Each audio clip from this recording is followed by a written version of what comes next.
Al entrar a la universidad se nos asigna un número de cuenta y los dos primeros números es el año en el que uno ingresa. A la preparatoria 7 inicié con mi número de cuenta 6805835-1. Es el tema que vamos a desarrollar y como son alumnos de primer ingreso entre los 17 años y los 18 años, vamos a empezar con una canción de Violeta Parra, Volver a los 17. Volver a los 17, después de vivir un siglo, es como descifrar signos sin ser sabio competente. Volver a ser de repente tan frágil como un segundo. Volver a sentir profundo como un niño frente a Dios. Eso es lo que siento yo en este instante fecundo. Eso es lo que siento yo en este instante fecundo. Esa es la única parte que vamos a presentar, se la recomiendo, se llama Volver a los 17. Esta presentación la semana que entra es por módulos.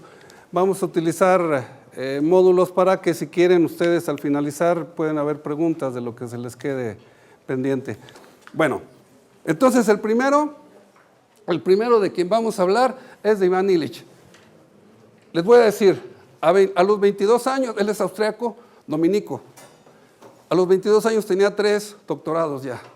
El primero de teología, va a decir, bueno, pues es barco, ¿no? Si estaba en la orden, pues le vamos a este por güerito vamos a darle ya el doctorado.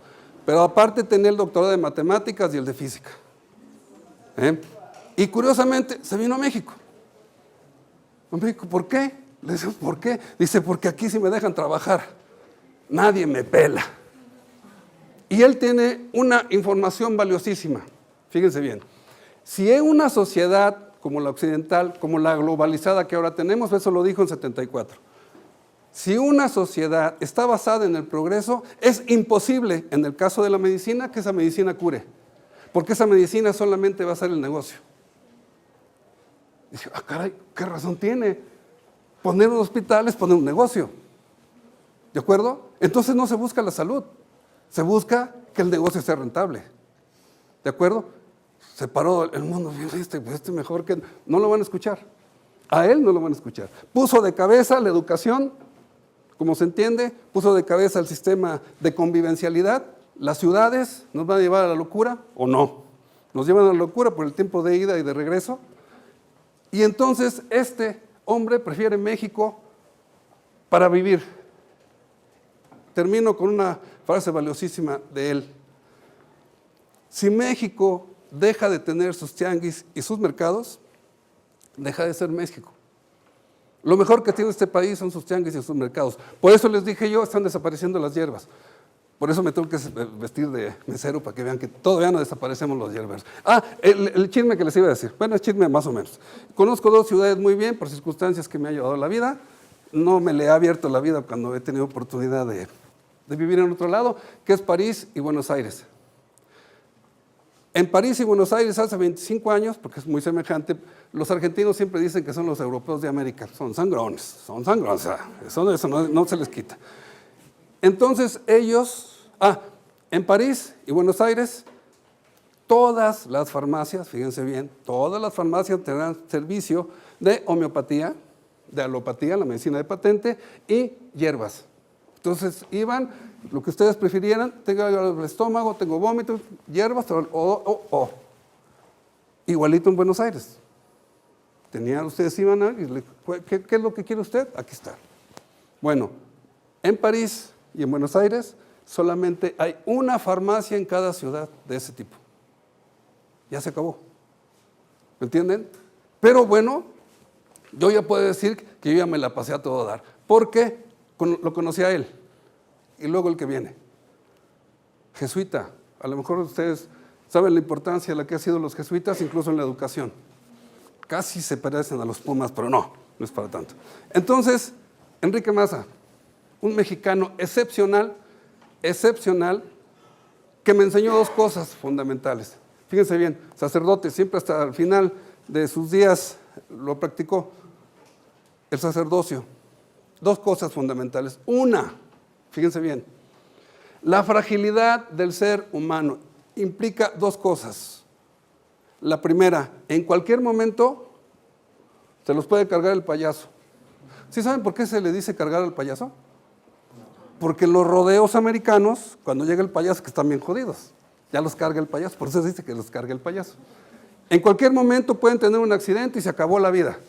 Y se despiertan y están todos llenos así de, ¿qué pacho? ¿Sabes qué? Que el metro se desbarró y tú fuiste una de las víctimas. Pues te vas a quedar 6 meses quieto. En ese momento la fragilidad de la psicología humana no la soporta. En cualquier momento se puede acabar la vida o cambiarles la vida. Si no están preparados para eso, mejor le tienen que pensar. Y la segunda, cuando ustedes se casen, cuando ustedes tomaron la decisión de estudiar ingeniería, cuando tomaron la decisión y empiezan a ver la diferencia, que uno es director, les puede dar una clase muy diferente e invitar a un brujo a que dé plática en su salón, hay cosas diferentes. Pero ¿saben qué fue lo que pasó?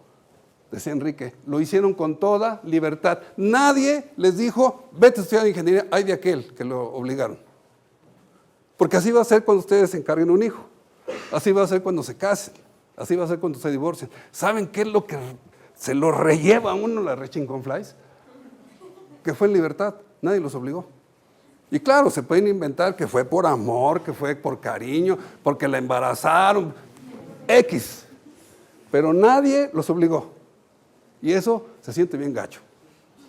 Entonces él hizo, junto con su primo Julio Scherer, la revista Proceso, que hizo una época, actualmente tiene el estándar de calidad sigue muy alto. Él fue uno de los que impulsó la revista Proceso después de que Echeverría cerró el diario Excelsior. Y luego viene la otra parte, porque eran mancuerna.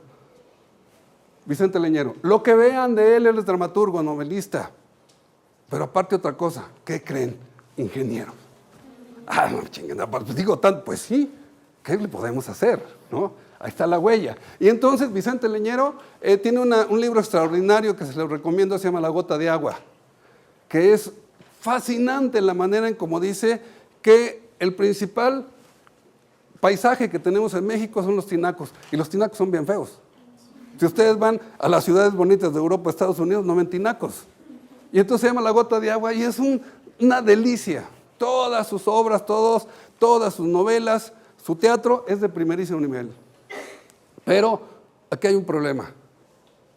Vicente Leñero es la parte importante también del proceso. Entonces se los dije a los dos. Por ustedes, meto la mano al fuego por la decencia de ellos. Estos sí eran decentes. Estos sí hicieron el mejor periodismo que se ha hecho en la historia de México, pero no lo van a leer en el Universal.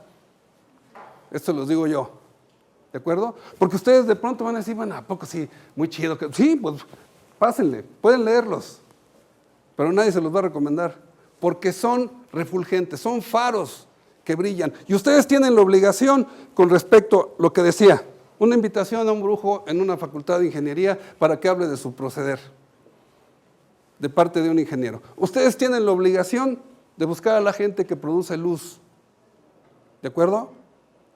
O si no, por lo menos la gente que les dice dónde está la luz, los referentes éticos. Y entonces, si estos son abusados, lo que vean de ellos, róbenselo, me piden prestado, lo que sea, cualquier cosa que ellos hagan. Es impresionante la calidad, porque eso no los van a ver ustedes, porque todo el mundo dice, cambiamos de valores, el país está perdiendo. No, estos sí saben, a estos sí le entendieron a su país. ¿De acuerdo? Pasamos al otro. Javier Sicilia, algunos de ustedes lo deben conocer.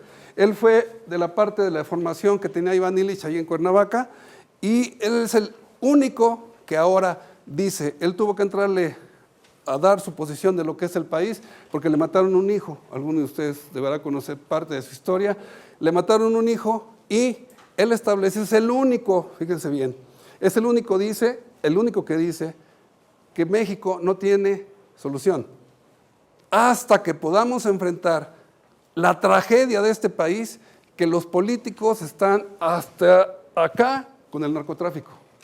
Por eso desaparecen gente. Curioso, en 68 la desaparecían, ahora desaparecen gente. Y él es el único que lo dice. Los demás, no es que el peje se equivocó, no es que hizo esto, que eso, no. Aquí hay un problema, fosas clandestinas, desaparecidos y no aparecen. ¿De acuerdo? Y es el único que lo dice. Y dice, tiene una novela que se llama El deshabitado. Imagínense cómo provoca el dolor perder un hijo. Por eso no hay palabras en ningún idioma, ¿eh? Cuando matan al padre es parricidio, cuando matan a la madre, pues qué poca madre, ¿no? Pero matricidio. Todos tienen nombre excepto perder un hijo. Es tal el dolor que se siente que no hay palabras, ojo, en ningún idioma.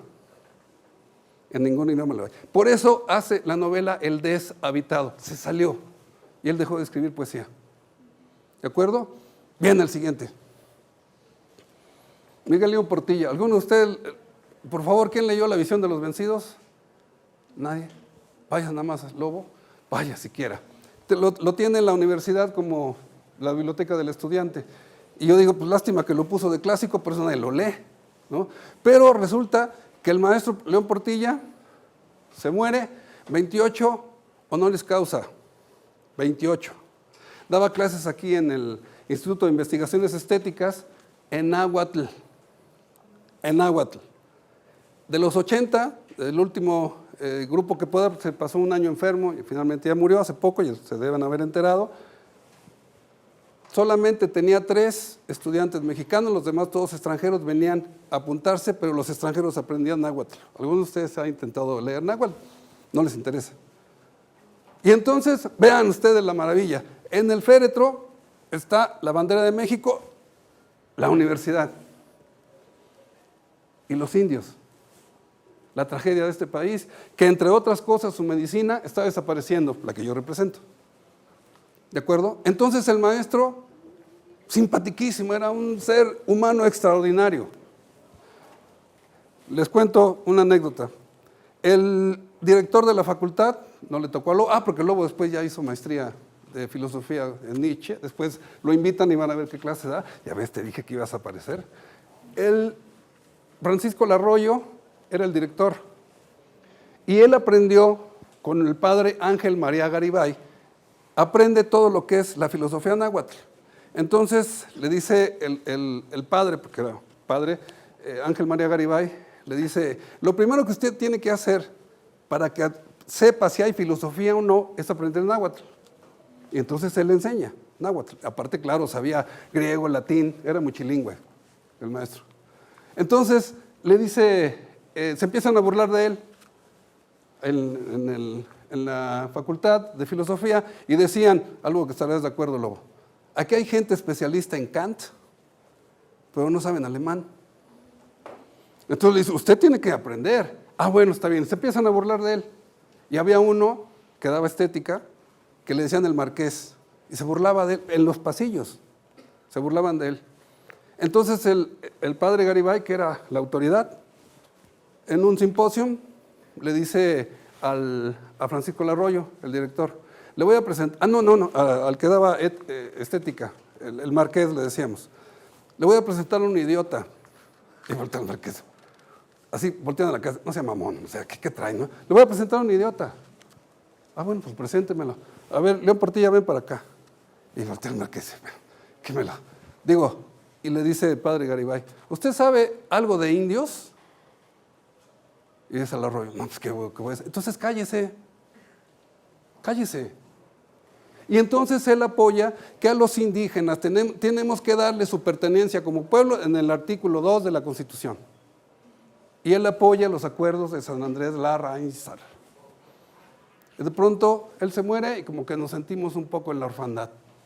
Nosotros los que nos dedicamos a entender este país a base de lo que a mí me dio oportunidad, la vida, de poder dar hierbas, de poder conocer a estos hombres y de poder conocer algo importante.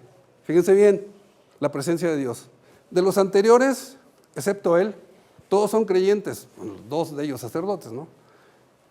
Los sacerdotes les digo que era Iván Illich y Enrique Massa. Hay una cosa importante con respecto a las paralelas. Yo no les voy a pedir que crean en Dios y que si creen dejen de creer. Solamente les voy a pedir que hay una manera importante de acercarse a la idea de Dios. El laicismo tiene una cierta distancia para poder juzgar. Hay gente que tiene necesidad de infinito y hay gente que no la tiene. Hay gente que cree que con la muerte se deshizo todo.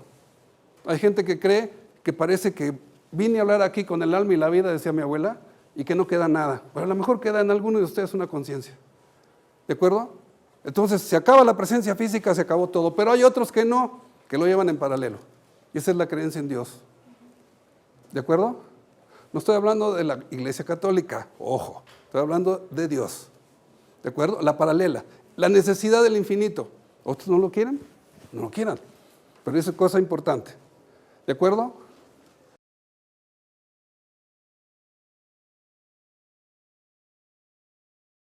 Pero ahora nuestro deber es recordar.